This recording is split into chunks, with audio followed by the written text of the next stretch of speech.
guys, we're gonna make food. No, we're gonna make tea. May free soft drinks na rin. Okay, soft drinks na. We're gonna make Ang pagkain kasi negosyo ko yan ay maganda rin talaga yan kasi necessity. Oo. Kailangan ng lahat. Nakadepende na lang sa presyo. Tama-tama pag tayo pinag-uusapan natin. Yeah. May paano ka lang ngayon sa sinabi? Kung pinag-uusapan kanina, yung tinatawag na food bank. Lahat ng mga tirang pagkain, hindi na makala na dadalhin sa isang bank. Tapos, pwedeng ipakain sa mga may hirap. Yung tirang pagkain ng mula sa restaurant, Hindi yung mga tira ng mga taong kumain. hindi naman, yung mga sobra. Oh yeah, chat, rate my outfit, Oo, rate my mga outfit. sobra. Kaya lang, Rate my medyo nagkakaroon Break ng na debate out. dyan, Kuya Jerry.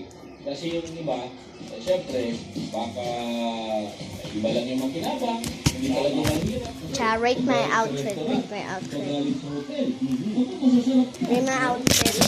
I'm gonna get the tea ready. Ay, kung natin ito, akin na. Oo, gano'n. Diba? At saka yung logistics, paano mo bibiyahin, hindi paano mo gagawin yung pagkakain, at saka, baka yung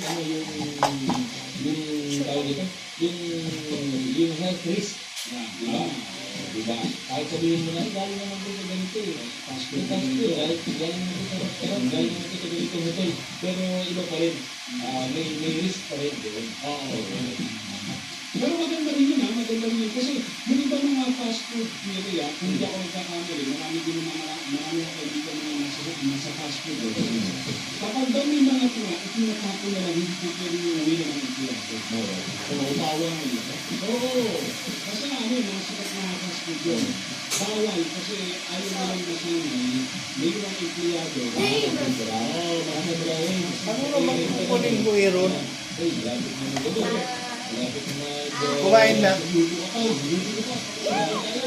That's why I'm making tea. Where's my chat? So kung ganyan na, kung paano ka ba, kung maano lang, kumbaga natawag doon na ayos na yung sistema, talaga may makikulong doon. Dang, chat, I just got caught.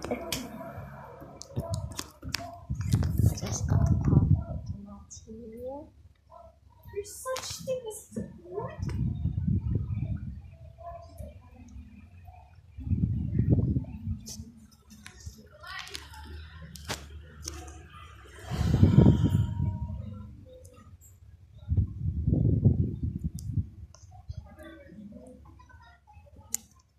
No need.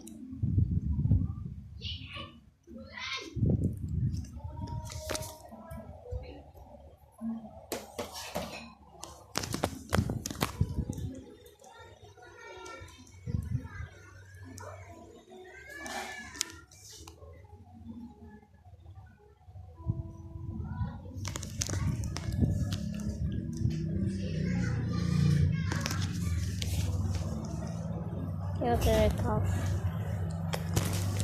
Oh yeah, chat. Peace out. Peace out.